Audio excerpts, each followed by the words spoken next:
الحمد لله وحده والصلاة والسلام على من لا نبي بعده أما بعد. Following on from our lesson that we've been going through Surah Al-Baqarah, we've covered first 5 ayat last time. So the theme has been that Allah subhanahu wa ta'ala introduced the first ayat to say that, O you who believe, when you want to get some guidance, or even mankind, if you wanted to get guidance, this is the book where in no doubt at all, and one can get all the blessings and barakah and all the guidance from the book.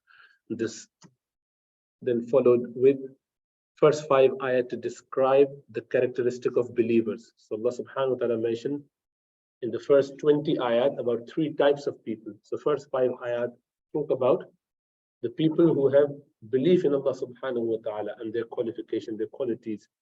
One of them being that they believe in all the books which were revealed to previous prophets, and also on the book that is revealed to Rasulullah sallallahu alaihi wasallam. It does not talk about any book that will ever be revealed afterwards, suggesting the finality of Rasulullah sallallahu alaihi wasallam, hence the finality of the book of Allah subhanahu wa ta'ala. Who also talks about the believers when they pray and they also spend in the path of Allah subhanahu wa ta'ala. Then the next 2 ayat will talk about the disbelievers who reject the faith, who do not believe in Allah subhanahu wa ta'ala.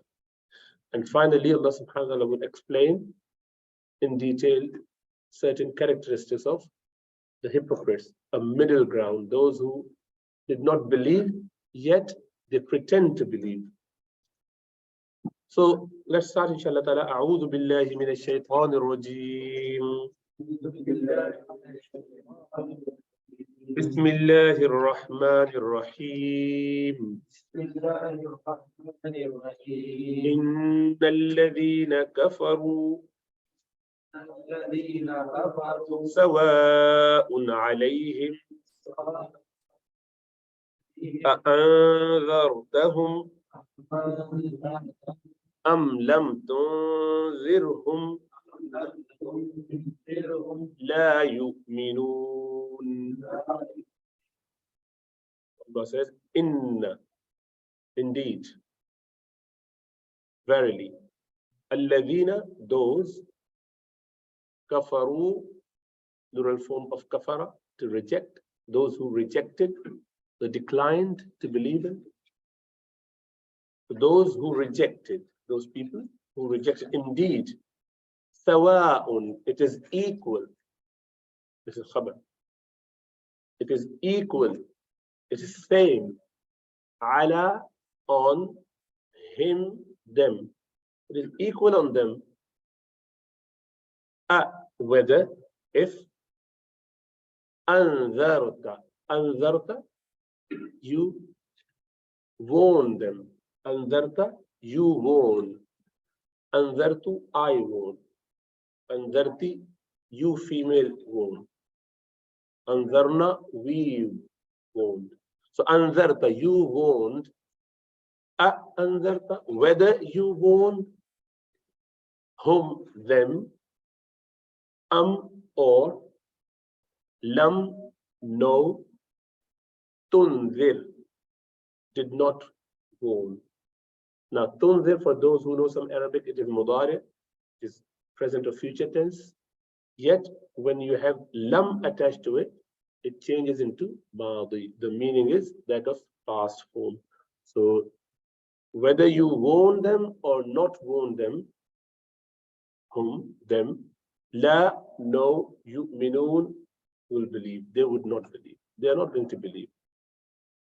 So Rasulullah sallallahu alaihi wasallam has been given a clear strategy with regards to those who have already decided to reject outrightly without giving any consideration whatsoever.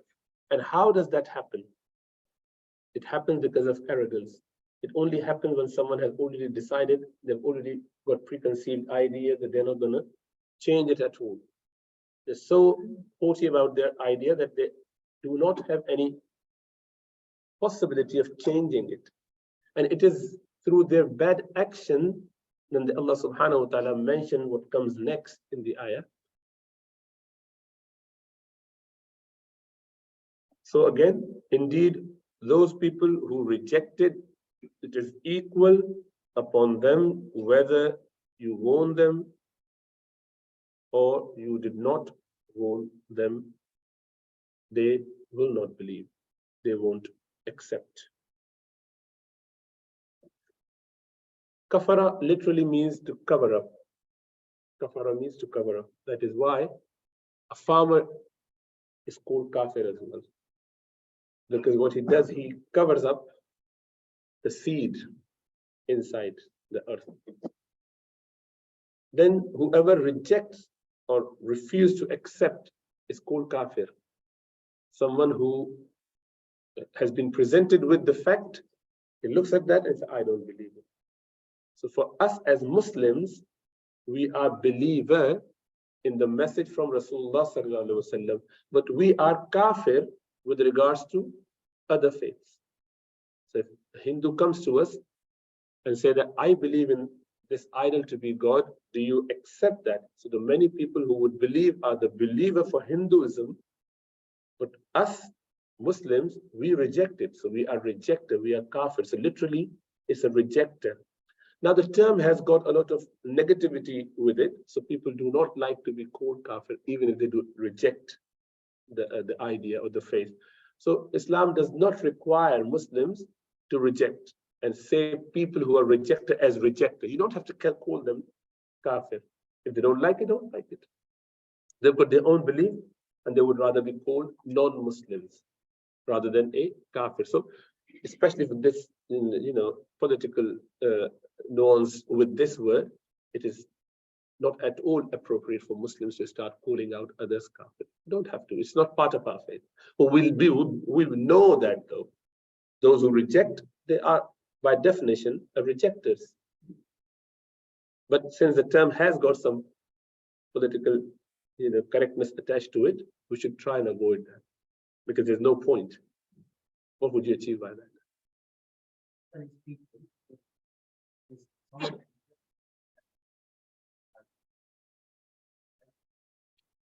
That's a very, very good question.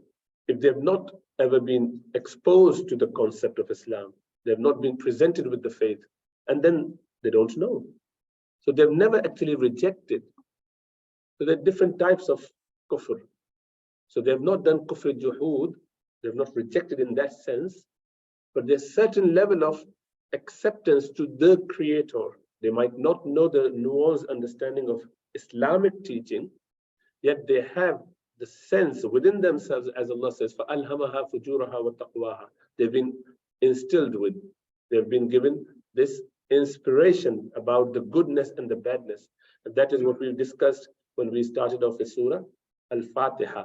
So to know a creator, and that the merciful creator, and that you will be questioned about whatever you've been given in this world, like all the faculties that you have without deserving it. It is given, there would be a time when someone is going to make you accountable for it. And that nothing comes for free. That's a common sense.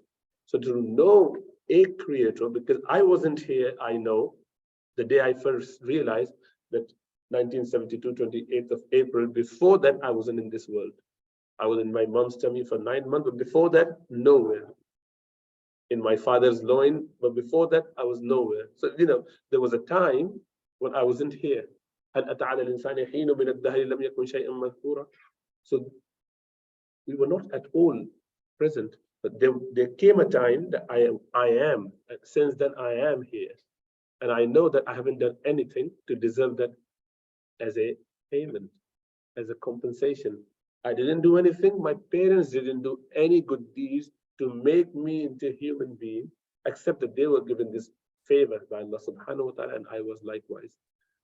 Why am I not this wall, or this carpet, or that animal, or that insect, or nothing even? World doesn't depend on me. It never did, and it will never do. So why am I here as a human being? That's a very common, sensible thing to think about. Why, as Ghalib said, न था कुछ तो खुदा था, कुछ न होता तो खुदा होता. डुबोया मुझको होने दे, न होता मैं तो क्या हो। उसको तौहीदी अंदाज में ले तो ज्यादा अच्छा है। तो ये it is that if I wasn't there and I would not be there, so what's the point? If I wasn't here, there would have been no change whatsoever. Life would have carried on. So we were never needed to be part of this big game, but Allah decided that. The Creator decided that. That is something which is very easily fathomable, understandable to a sensible mind. And then you know, whatever I needed was given to me without me asking for it. Everything is being catered for. From the time of my being in my mom's tummy, to my coming out, to my life now. Whatever is required, I am capable of. When you become pubertal, then you're about to start your own life, automatically you start getting into stronger men, stronger women. Women get ready to be motherhood, to gain that level of motherhood at some point in their life. Men likewise, physically strong to be able to look after the family, go out, make some money to support the family. This is all happening as we go along. You don't need to do anything actively other than your normal instinct. Again, that is a favor. If you were created in such a way that you won't eat or drink unless you're forced to do it or you've been asked to do it, well, we naturally want food and drink from the day we are born. This is all planned, how Allah subhanahu wa ta'ala nicely programmed into us. All that points toward one creator. Everything in the heaven and the earth makes us think about one creator.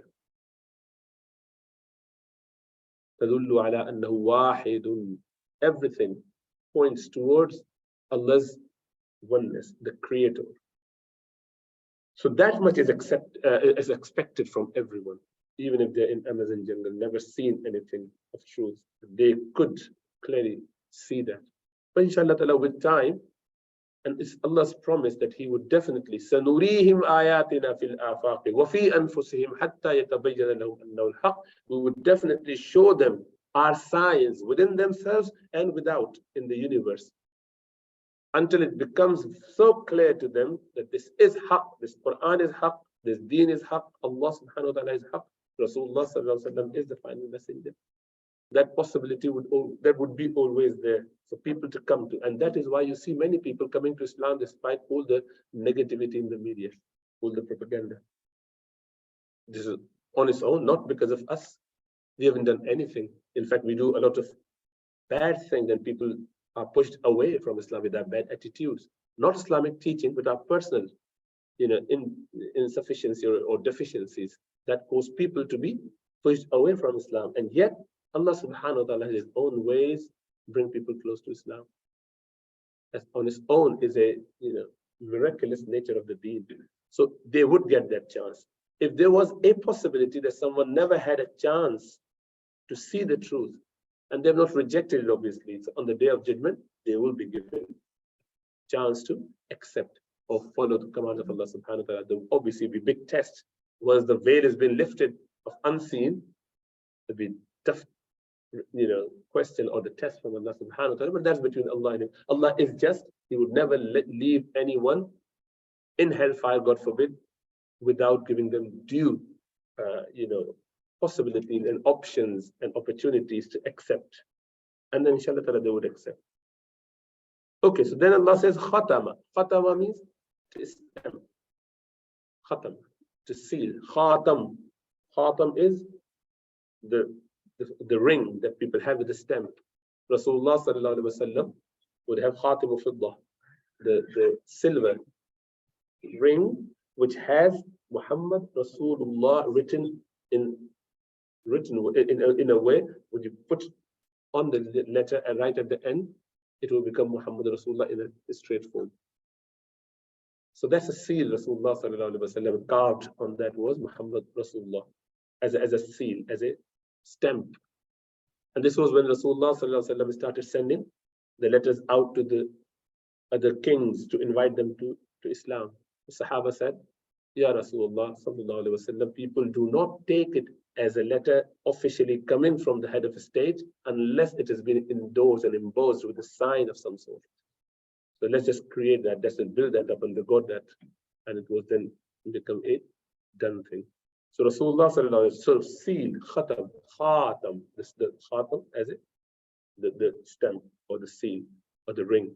So Rasulullah sallallahu alaihi wasallam had that. Now Allah says here, khatama, sealed. Allah is the subject for that, doer of that. So Allah did that seal. Ala, on, qulub is plural of qalb. Qalb means heart. And heart is called qalb because qalb actually means change. They keep changing. Qalb, taqallub, keep moving, shaking, keep changing its position. Inqilab, when you topple over a government from something else, change it to something else. So, as the hadith would say, the believer's heart is between the two fingers of Allah subhanahu wa ta'ala. He changes as and when. Heart is called qalb because it changes its position. If you look at, keep doing this non-stop pumping and relaxing, pumping and relaxing. And metaphorically as well, our thoughts get very quickly changed. Our ideas get very quickly changed. 1 minute you are happy, next minute you could be very upset. 1 minute you're quite keen to do something positive, and all of a sudden mood changes and completely put off by it. So heart is such that it can love people straight away and can actually hate straight away. Can be very, very close to someone, and they've done something wrong, and all of a sudden they become your enemy.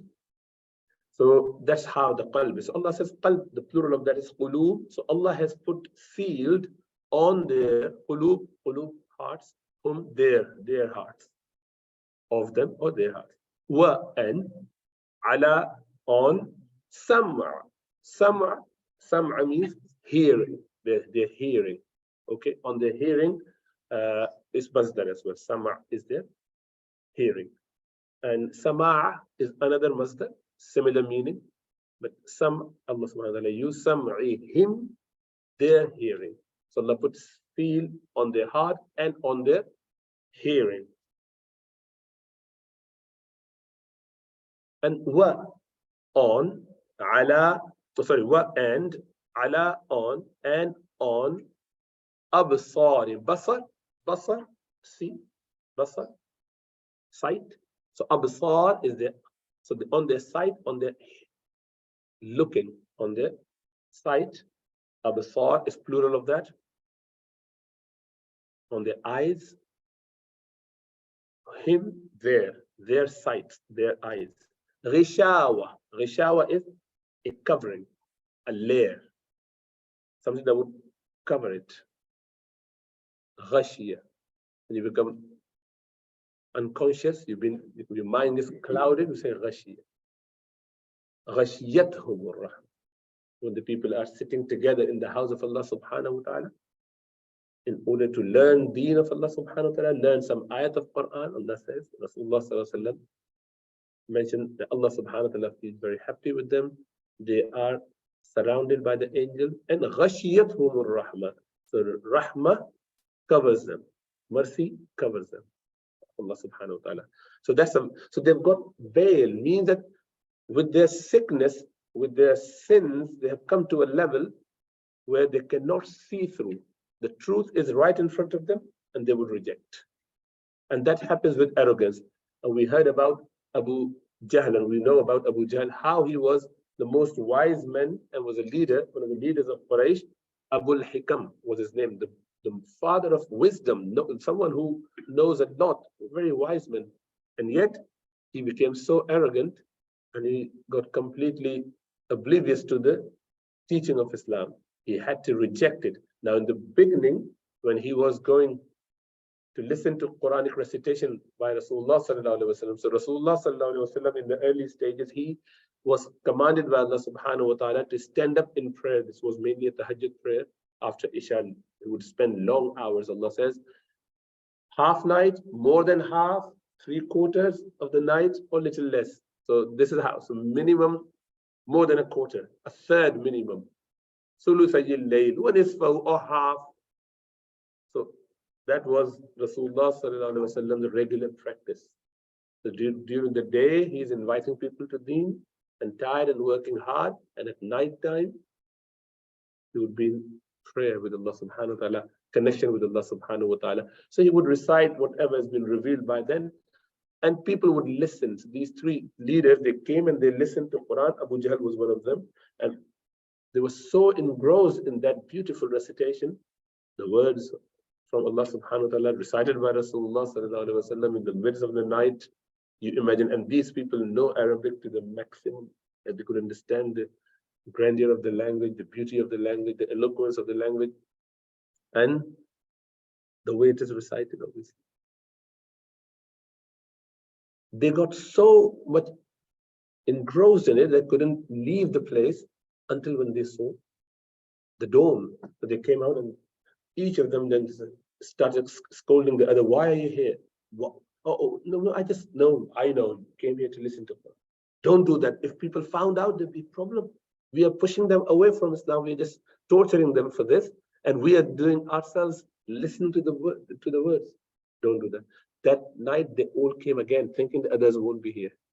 So such was the pull of Quran. Such was the attraction of Quran. That's the beauty of the word of Allah. And yet, when someone asked him about this as well, Abu Jahl, he said that, I know this is true. This deen is true deen. So he said, the problem is we have rivalry with this Bani Hashim.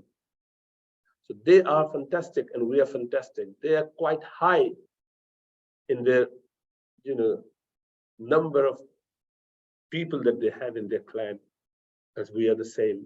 They have got quite high status. They are the leaders of Quraysh, and so are we. They have got strength, physical, financial. They're good, and we are good. But now they claim that they've got profit, and they have. So what do we do? Where do we get a profit from? You can't get a profit. So there's no way except that we have to reject the truth. We can't accept the truth at all. We have to reject it in order to show that we are good. Otherwise, we'll be subduing. So we can't surrender. We can't submit. So that was the arrogance. So at this point, the arrogance started off. So he knew it and he rejected it. But then that arrogance continued to build up to the point that in the Battle of Badr, he's leaving Makkah, holding on to Ka'ba's doors and imploring to Allah subhanahu wa ta'ala, Ya Allah, you know this is a big day today. And you know who is upon the truth. Ya Allah, make the one who is upon the truth successful in this battle, victorious in this battle, and rest the others, let the others get killed. Who is he making dua against? Himself. So this is the veil. He couldn't see what he's saying. He couldn't realize what he was doing to himself. It exactly happened. He went with his people, and they were saying that go back. Walid bin Mughira and others, they were saying that we've saved our caravan, let's go back. He said, no, we have to be there. We are going to sort this out regardless. The haqq would be haqq today. A batil would be batil today. We have to clarify this. This is final day. There's no way we can go back. And he pushed everyone into this and got killed himself with other 70 people. And all the leaders, majority of them got killed in that battlefield. This is what arrogance does to people. So this is him sealing his own heart against the truth. He had all the opportunities to listen to Quran. He had the acceptance for it, and then he rejected it for personal reason, grudge, ego, prejudice, racism, whatever it was. So Allah said, وَعَلَىٰ أَبْصَارِهِمْ غِشَاوَةٌ, and on their eyes is a veil, is a covering. And la, for whom, them, and for them is adabun alim. Adab, punishment. Alim, painful, torment, torture one. So, azim, azim. Alim is the next ayat. Azim is big. It's a great punishment. For them is a great punishment. Big punishment. So adabun azim is mawsul sifa, adjectival phrase. And that becomes the khabar. That's a mubtada mu'akhar. This is called shibu jumla for those who know some Arabic. So lahum is jar majrur mutaqaddim. So when you bring the khabar before Remember, jar majroor or zarf would always be khabar, never mubtada in this statement. Okay. So mawsuf sifat is the mubtada. So sealed heart, as we know, and Allah subhanahu wa ta'ala clarified that in Surah Mutaffifin, Kalla bal rana ala qulubihim ma kanu yaksibun. Nay, but that which they used to commit has covered their hearts with rust. It is them, their arrogance and their, rejecting the truth, and the rusty heart would not see anything. It's the same thing as having the veil in front of you. It's the same thing as having your heart being, sealed. So why Allah subhanahu wa ta'ala referred to himself? Because Allah ultimately is the creator of everything, even our actions, good or bad. If Allah doesn't allow, it wouldn't happen.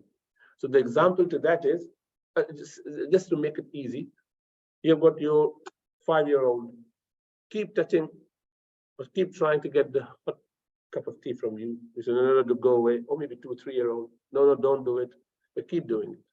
3, 4, 5 times you've been pushing him away, not listening. 5th, 6th time you said, okay, let him touch. Then he touches it. He goes, ooh, feel the hot, yeah. So who has done it? Him. Are you happy with that? No. Did you do it? I didn't do it, but did that happen with your permission? Yes. Because you could have stopped him the 6th time as well, but you didn't, for whatever reason. So that's somehow, just to make it easy for people to understand, rather than going into detail of taqdeer. Taqdeer is something we shouldn't be discussing anyway, but if it doesn't make sense, don't worry. This is what Allah says. We know Allah is just. Allah would never let people have the problem if they haven't done anything wrong themselves. So people would have done that. It's difficult to understand the concept of taqdeer, but taqdeer is not something that we should be talking about anyway. And if taqdeer is the only thing which is keeping someone away from Islam, then we can discuss them one-to-one and clarify that. But that's not the be-all and the end-all. We don't invite people, let's accept taqdeer. Oh, this is taqdeer. Believe in that and then you become Muslim. No. There's so many things before that. You believe in Allah subhanahu wa ta'ala, you believe in Quran, and you believe in Rasulullah sallallahu alaihi wasallam. Life hereafter, rest would become easy. These are not the most initial, creedal points that one needs to go into and believe in before they become Muslim. That's by the by in future. That will make sense on the day of judgment, inshallah. Okay? But it is their arrogance. It is them who actually rejected it. So Allah attributes everything to him because ultimately Allah could have stopped them from doing it, but he didn't. But it's not supposed to be. Now people may say, why Allah wanted to test people? That's Allah subhanahu wa ta'ala's choice. So you have a choice, and your 2-year-old has a choice, 5-year-old has a choice. Allah can't have a choice. He's the creator. He's completely dependent on what you want him to do. We decide what Allah should be doing. So that's the simple answer, actual answer. But just to make it easier, Allah subhanahu wa ta'ala mentioned in Quran that we have presented this to the mankind. We said we want to take this challenge. So when you want to take this challenge, just do it properly. He said, I would rather sit in this exam and then I'm not prepared. That's your problem. Why it took the... So you may say that you don't remember. It doesn't matter.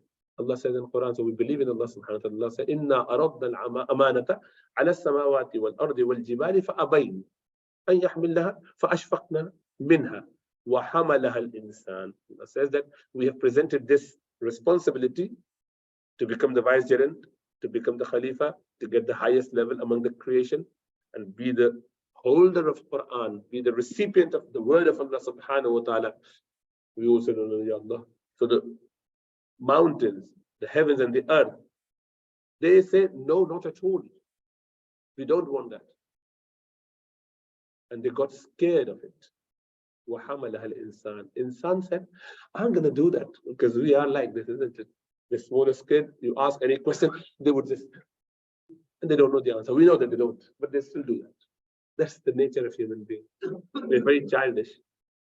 We're ignorant of many facts, and yet we try to be at the forefront. So it's fine. But there's a blessing in that. We've done that. Sometimes it is good to just leave it to your, emotions. So be-khatar kood pada aatish namrood mein ish, aql hai mehve tamasha labe bamam. Sometimes it's good to just leave it to your emotion, and emotion would many a time cross the bridges that even intelligent person is keep thinking, shall I jump, shall I not? and the wise, the unwise would just jump and get it done with anyway. Next, what? And then Allah subhanahu. So those two ayat were dealing with the disbelievers, the rejectors, and then the third and fourth, the next ayat would deal with the hypocrites from here until ayat number 20. But we do few today and then few next time, inshallah ta'ala. So Allah says, wa, and min, from, an-nas, people, and from people are man, those, or who, yaqulu, says, some who say, or the one who says, amanna, we believed be in Allah, we believe in Allah. The many who claim, they say that we believe in Allah. So Allah said there are some people who claim that they believed in Allah. They say, we believe in Allah. Amanna, we believed in Allah. Remember, you'll be noting down every word that you do not know the meaning of, no matter how many times it comes, until you get the hang of it. Yeah, it becomes easy. That's the only homework you have to do. This is the homework. Sitting here, and this is your home. Keep doing it. And it's not like, I can think, yeah, I know, but no. It must be so fluid that the minute you hear ba, min, ala, all those prepositions, alladhina, they come in thousands of times in the Quran. You should just know it. So you don't have to think about that. And that's how, inshallah, after 10 juz, you would know the majority of Quranic translation.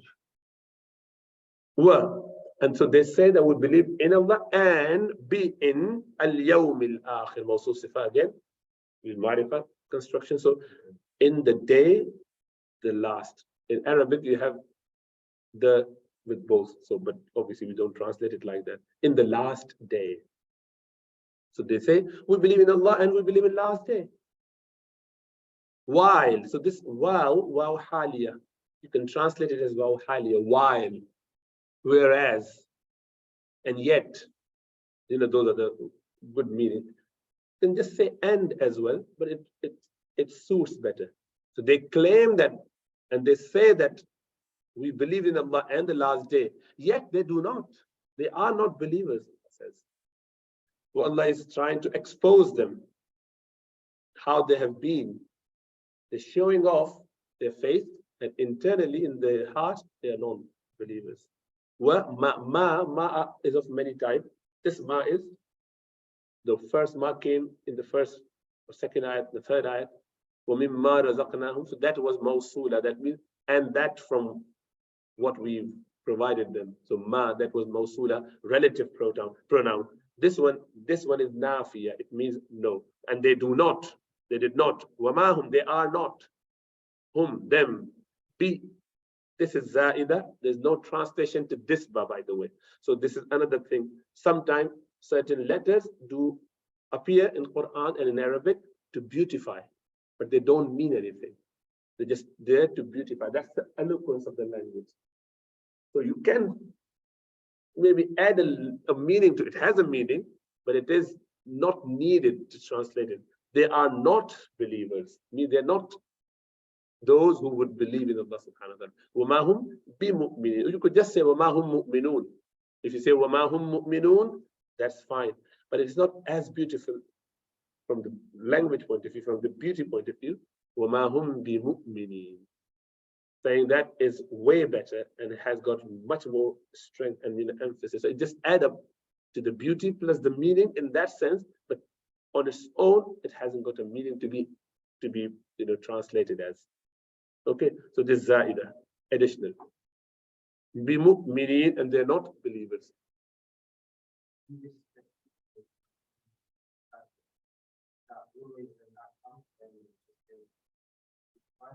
So the so that would be from the tajweed point, it would beautify it as well to just say it. So if you say wama hum mu'minun, and when you say wama hum bi mu'minin, if shafawi, obviously rule gets changed a little bit, but that gives extra beauty to the just the recitation without going into the meaning. So obviously there's so many things attached to it. So وَمَا هُمْ بِمُؤْمِنِينَ, and yet they are not believers. So this is the definition of hypocrisy. Nifaq. Nifaq actually means to create a nafaq, or naf is tunnel, is drill a tunnel. And why that is, as Imam Raghib would say, it is because you enter into deen from a door and you come out from the other door, the back door, taking that out. You've got a tunnel to come out from. You entered into faith and you came out. So that is why munafiq, or the nifaq, this disease of having faith inside and yet showing that you are actually Muslim, is being two-faced. And so they are rejected internally, externally they're showing that they're believers. Abdullah ibn Ubay is the name that we should remember, because he was the leader. He was the leader of Munafiqun in Medina. There were two tribes, Aus and Khazraj, from the locals, the pagans, and there were three tribes of Jewish popular tribes, Qaynuqa, Banu Qaynuqa, Banu Nadir, and Banu Qurayza. And they used to live there. And it was about time that they would appoint Abdullah ibn Ubay ibn Salul to be the leader of everyone. So they were just getting their coronation ceremony ready and everything was happening. And yet, the certain people from Medina migrated to Makkah. Well, they came to Makkah, not migrated, they just visited Makkah for Hajj in the 10th year after the prophethood. And Rasulullah sallallahu alaihi wasallam, as his practice was to invite people to Islam, he went to see them in Aqaba, in that valley of Aqaba, where the Mina is, Mina camp tents. And they learned, they understood, and they accepted the deen of Allah subhanahu wa ta'ala through Rasulullah sallallahu alaihi wasallam. And they went back, and Musab ibn Umair who was sent with them to teach them about Islam. The next year they had quite a few people. So Rasulullah sallallahu alaihi wasallam had this group of Sahaba visiting them for the next couple of years on Hajj days, accepting, bringing more people in, getting more learning, and then they got the place ready for Rasulullah sallallahu alaihi wasallam to migrate to and become the leader.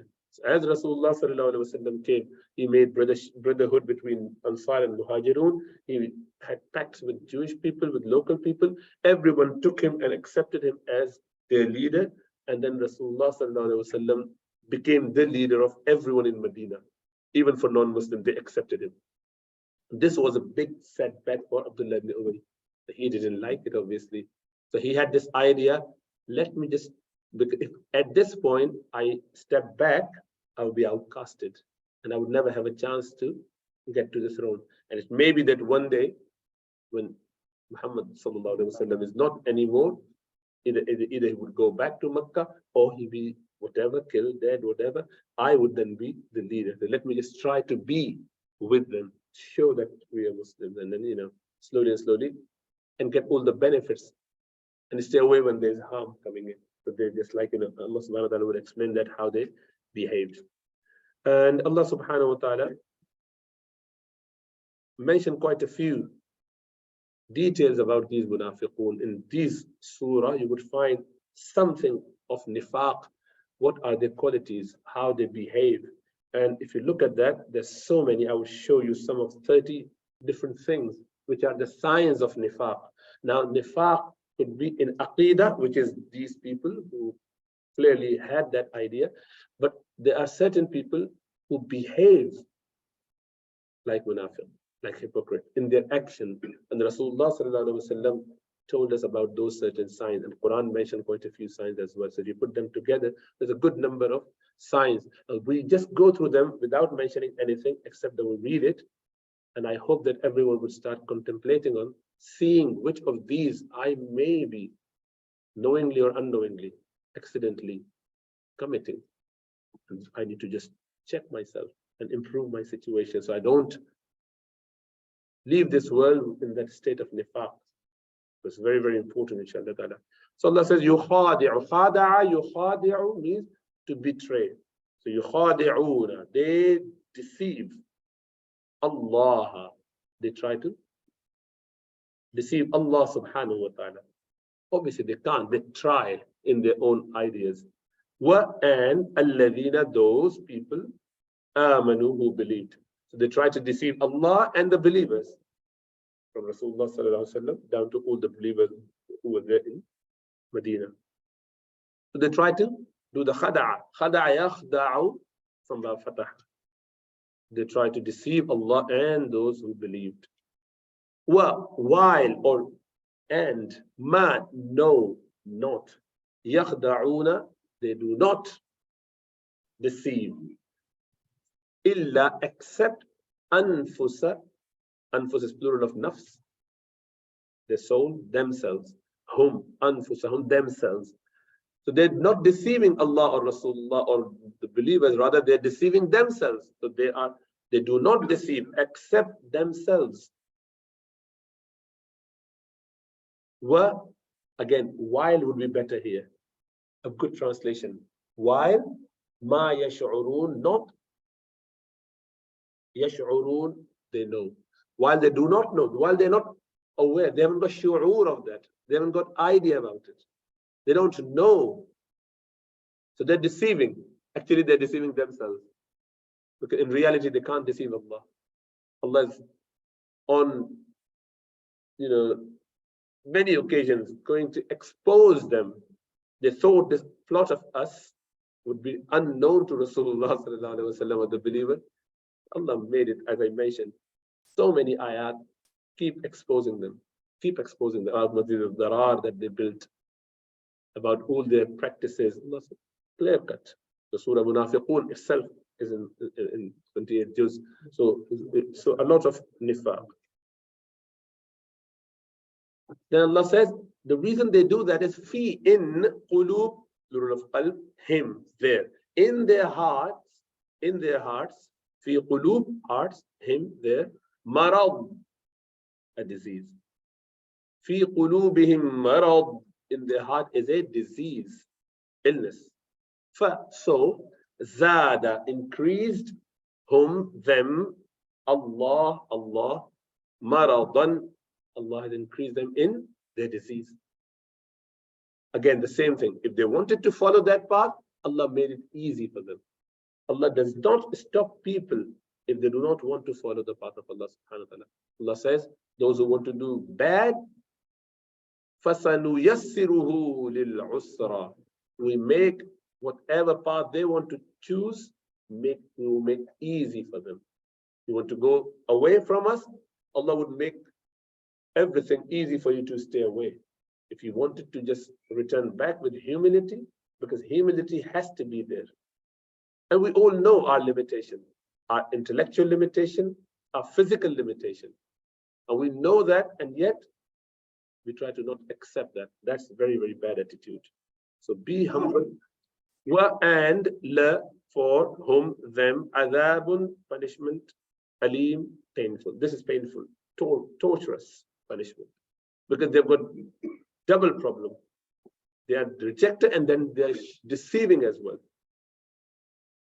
So hypocrites. That's why in al-munafiqina fi darkil asfali min an-nar, Allah said they will be at the lowest level in the hellfire. They will be quite low in the hellfire. Why that is bima kanu yakzibun, for what they have been lying about. They've been lying. They're lying about their faith. They're lying about their sincerity to Rasulullah sallallahu alaihi wasallam, their loyalty, and yet they are not loyal. So be, or due to, this ba is ba, iwadiyya or sababiyya, because of that. Ma, what? This ma is not nafiya. Okay. This is the mawsula, the relative one. Kanu, they used to, they were, yakzibun, they were lying about. They were lying. So some of the signs of hypocrisy, inshallah, we've finished there. Hypocrisy can be in beliefs, as we mentioned, and also in action. There's several actions that we need to be careful about. The famous hadith of Rasulullah sallallahu alaihi wasallam, إِذَا حَدَّثَ كَذِبْ وَإِذَا وَعَدَ أَخْلَفْ وَإِذَا اؤْتُمِنَ خَانَ, when they speak, they tell a lie. When they are being entrusted with something, they deceive. And if you give them any trust, they would just they would break the promise. So they show insolence and licentiousness, meaning they start argumentation for no reason. A simple thing, it would just be either عَهَدَ غَدَرَ وَإِذَا خَاصَمَ فَجَرَ. They start just arguing, fighting, breaking promise, laziness in worship, showing off, lack of remembrance of Allah subhanahu wa ta'ala, hastiness in prayer. That's common.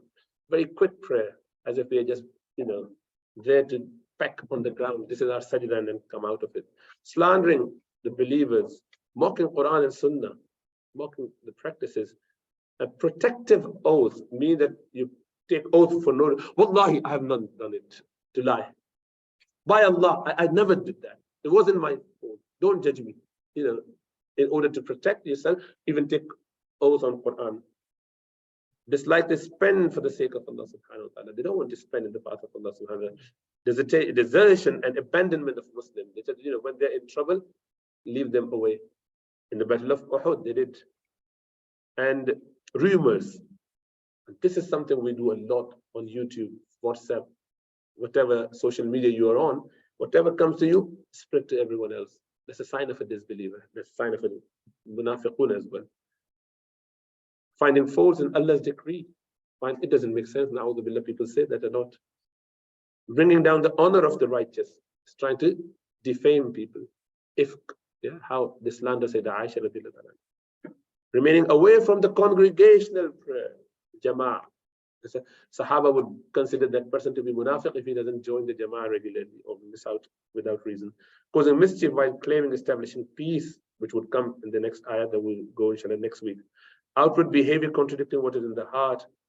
So be nice to people, and in your heart you say, I hate that person. Don't do that. That's bad. If you don't feel good, then don't say it. And then fear of unpleasant events. Whenever calamity befalls, I'm going to just turn away from Allah subhanahu wa ta'ala. Not at all. False excuses, commanding the evil and preventing the good. Trying one's hand back out of stinginess, like in a time. So staying away, being stingy. Forgetting Allah subhanahu wa ta'ala, denial of the promise of Allah subhanahu wa ta'ala, and concerning for outward appearance and neglect the inner. Not concerned about what's happening inside, lack of understanding of the religion, and just try to keep boasting and bragging and keep using your tongue to benefit yourself. And not sinning in people, but in secrecy, when you're on your own, on pornography, on phone. Rejoicing at the affliction of believers. When they get something bad, we're happy now. That's a sign of hypocrisy. May Allah give us tawfiq. We leave it there. أقول قولي هذا واستغفر الله لي ولكم ولسائر المسلمين.